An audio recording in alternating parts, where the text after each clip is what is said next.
Mali kunnafoni bɔlɔlɔ sira lajɛbaw an ka foli ni waleɲumandɔn o bɛ aw bɛɛ lajɛlen ye. An b'aw ladɔnniya k'a fɔ bi ye tɛnɛ ye juin kalo tile 16 san 2025 a y'aw bisimila Mali kunnafoni ka don kibaruya olu kɛnɛ kan.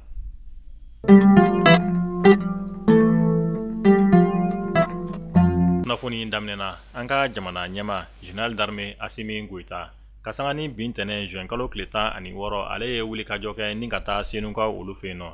A takun tɛ dɔwɛrɛ ye o de ye sanu bayɛlɛma usine ni o ye usine de raffinerie dɔ ye mun kan ka jɔ an ka jamana kɔnɔna na ni ka taa o birikiden fɔlɔ o da Senu ka olu fɛ yen nɔ.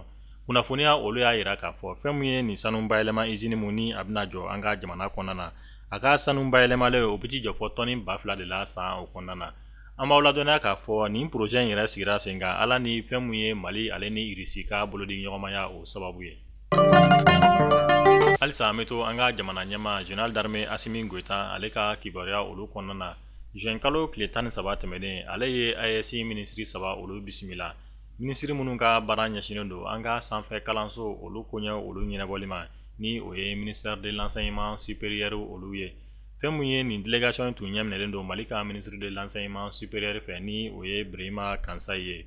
Bisimilali olu tɛmɛnen kɔfɛ u y'a yira u ka kuma olu kɔnɔna na ni ɲɔgɔnye yɛrɛ kunba tɛ dɔwɛrɛ ye o de ye cogo di fɛn mun ye AES kalanko olu bɛɛ bɛ se ka tagabolo kelen kan cogoya min na ani fɛn mun ye système kelen ye an ka sanfɛ kalanso o koɲɛ olu la olu bɛɛ lajɛlen bɛ se ka kɛ kelen ye ni jamana saba ninnu kɔnɔna na cogoya min na. Kuntigilakaw olu ka kibaruya o kɔnɔna na an bɛ taa Segukaw olu fɛ yen nɔ kɛrɛnkɛrɛnnenya la Segu dugu mun bɛ yen ni a bɛ wele ko Pelengana Karisu ka dugujɛ bi tɛnɛn na fɛn mun ye jatigɛ wale tigilamaw olu ye bingani wale ta ni ka nin poste fɔta in sɛgɛrɛ mun kɛra sababu ye ala ni an ka finitigilakaw u ka wulikajɔ sababu sera ka jatigɛ wale tigilama ninnu gɛn ka bɔ nin yɔrɔ kofɔta in na.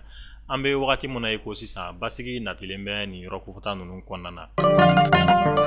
Tungarankew a y'a fɔ ko tare k'a sababuya kɛ Jawando service ale nalen don ni projet kura ye. Projet min n'a bɛ wele ko Dukadi. Dukadi ye projet ye min ni a bɛna kɛ tikɛnakaw olu fɛ yen nɔ. Banki bɛna a financement ni ka o kɛ. I bɛ 20% dɔrɔn de sara. Awɔ 20%. Banki yɛrɛ b'a tɔ bɛɛ lajɛlen sara ka so jɔ k'a ban pewu k'a tile d'i ma. I ka yɛlɛma i ka so kɔnɔ. So ninnu bɛna kɛ 2 chambre salon de ni o ye F3 ye. K'a da kulo kan fɛnɛ k'a fɔ ko tɔgɔsɛbɛn olu daminɛna ka ban. A bɛna taa kuncɛ juin kalo tile 30 san 2025. A y'aw jija dɛ fɛn min ye Jawando service ka nin projet kura ye ni o ye Dukadi ye n'a bɛna kɛ tikɛnakaw fɛ a kana fɔ aw kɔ cogo si la. O t'a bannen dɛ Jawando service a bɛ so jɔ ka tila tuguni terrain t'i bolo a bɛ terrain feere i ma. Jawando service nana tungarankew u lafiyali kama. K'a da kulo kan ka fɔ ko Jawando service a ka nin projet kura in a dabɔlen don tungarankew olu kama. N'aw mago bɛ kunnafoniya wɛrɛ la sa a ye nɛgɛjuru sira banba 00223 79 09 48 48 walima 00223 79 09 46 46 Jawando service ka hakilina tɛ foyi ye denbaya kelen so kelen.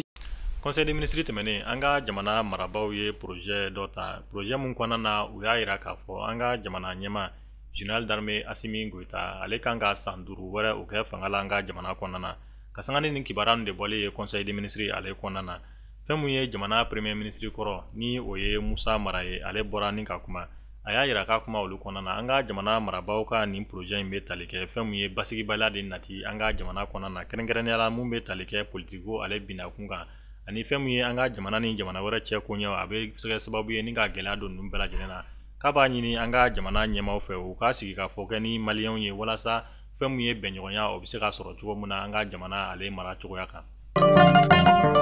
Kunnafoni bɔlɔlɔ sira lajɛbaw nin de bɛ dansigi kɛ an ka bi kunnafoniyaw la an sera ka mun sɔrɔ ni ka da o kulo kan an b'a fɔ aw k'an bɛn donna nataw la kunnafoniya kura olu kɛnɛ kan.